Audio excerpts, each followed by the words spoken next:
Happy day, happy day, happy day. Happen to be Thursday, All Things Healing Podcast.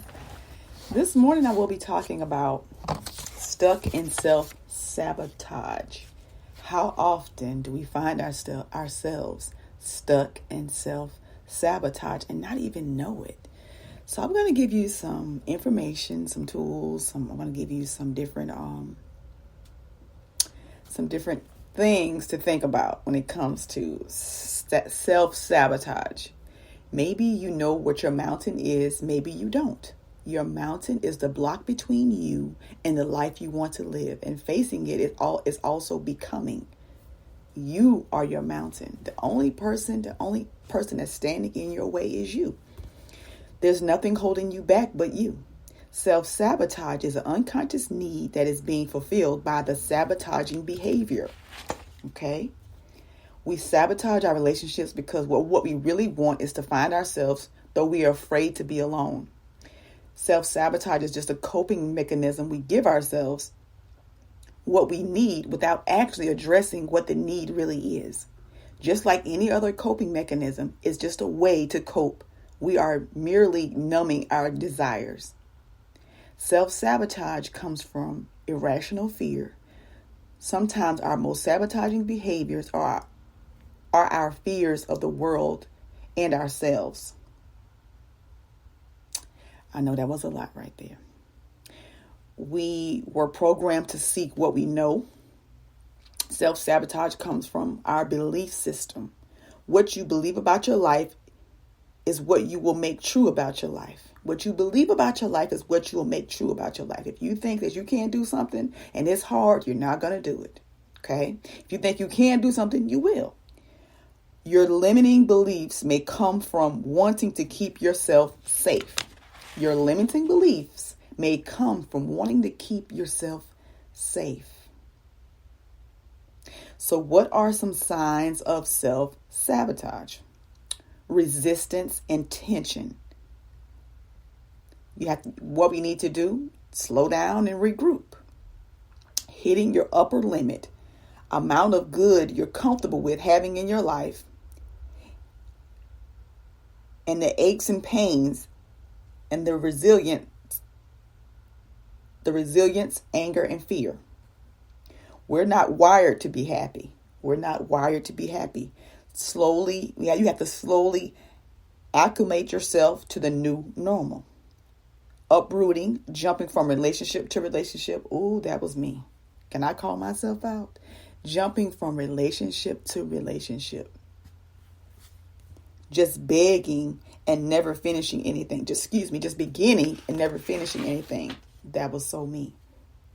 Ways to stop. We have to recognize the patterns. Trace back your steps. What is driving you away? Get clear on what you want. Perfectionism. Don't worry about doing it well. Just do it. Instead of perfection, focus on progress. Done is better than perfect. If you want to get started, you will never arrive. Okay? Limiting emotional processing skills. The inability to process your emotion means you're stuck with them. The inability to process your emotions means you're stuck with them. We can only process half of our emotions. We can only live half the life we want to live. If you only process half of your emotions, you're only going to live half the life you want to live. There are so many people, when they start feeling the emotions, that's when they stop. And I'm here to tell you, you must push through that.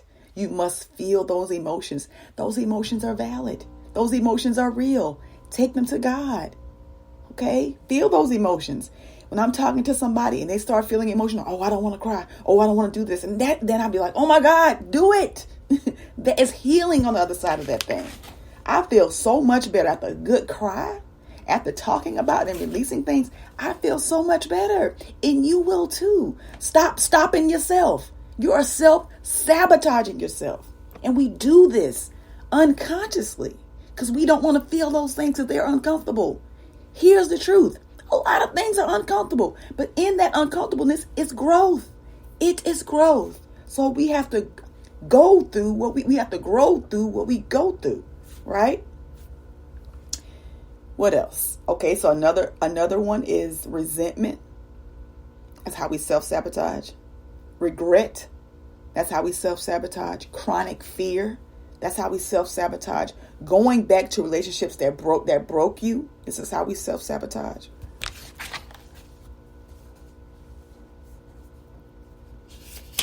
The way you are self-sabotaging is pushing away people.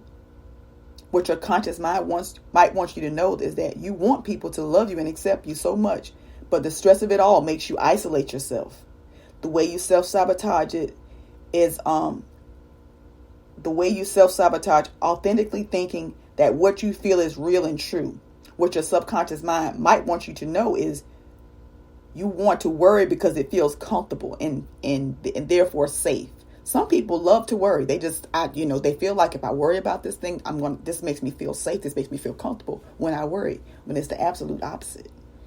The way you self-sabotaging eating poorly and the way you self-sabotage is eating poorly. The subconscious mind might want you to know that you are doing too much or not giving yourself enough rest and nourishment. You're being too extreme. This is why your body is requiring you to continue to fuel it. Alternatively, it could be that you are emotionally hungry because you're not giving yourself the experiences that you truly crave. You're satisfying your hunger in another way. That's a lot right there. The way you self-sabotage is not doing the work you know that would help you move your career forward. Not doing the work you know. Okay, what your subconscious mind might want you to know is that you might not be clear as you think you are to be doing it. And if it isn't flowing, there's a reason. Instead of trying to push through and continuously hit the same wall over and over again, take a step back, regroup, re-strategize, and seriously think about why you're trying to take steps. Why you're trying to take the steps you're taking. Something needs to change, and it's not the motivation. The way you're self-sabotaging is overworking. Your subconscious mind might want you to know that you do not have to prove your value.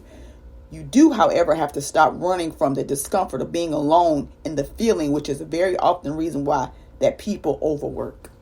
Raise your hand if you were an overworker. That was me. I had to sit down some way. Sit down. You don't have to be always doing something. You can just be. You're a human being, not a human doing. The way you self-sabotage is caring about what other people think. Your subconscious mind might want you to know that you're not as happy as you think you are. The happier you are with something, the less you need other people to be. Stop and ask yourself, is my life really enough to me? How do you feel about your life when you're not looking at it through the eyes of others? Whew. The way you're self-sabotaging, spending too much money. What your subconscious mind might want you to know is things will not make you feel secure. You will not be able to purchase your way into a new life or identity. If you're overspending or spending outside of your means on a regular basis to the point that it is detrimental to you, you need to look at the function. You need to look at what function does buying and shopping serves. It is a distraction or replacement for a hobby or an addiction to a feeling of being renewed. And people love to say retail therapy. That is a form of self-sabotage. We got to get to the root of that. Why do you feel the need to go shopping and think that is going to make you feel better? Because it's not. You're just going to be, less money in your bank account. And you got a closet full of stuff that you really don't want. Self-sabotaging, dwelling on past relationships and continually checking up on exes. What the subconscious mind might be saying, this relationship affected you more than you're willing to believe. The ending hurt you more than you acknowledge, and you need to process that you need a process that you continued interest in that person means there is something about the relationship that is still unresolved, and it's probably some kind of closure or acceptance that you need to find for yourself. Don't think another person is going to give you closure by saying they're sorry or having that final conversation, because it's never going to help you. It's not. So you have to give yourself that. This is what I know, my personal experience. The root of self-sabotage is the lack of emotional intelligence. The root of self-sabotage is the lack of emotional intelligence. I want to end right there. I know that sometimes we can get stuck in self-sabotage and not even realize what we're doing. So if these are things that you're doing, I advise you to just check in with yourself and seek the support that you need. All right.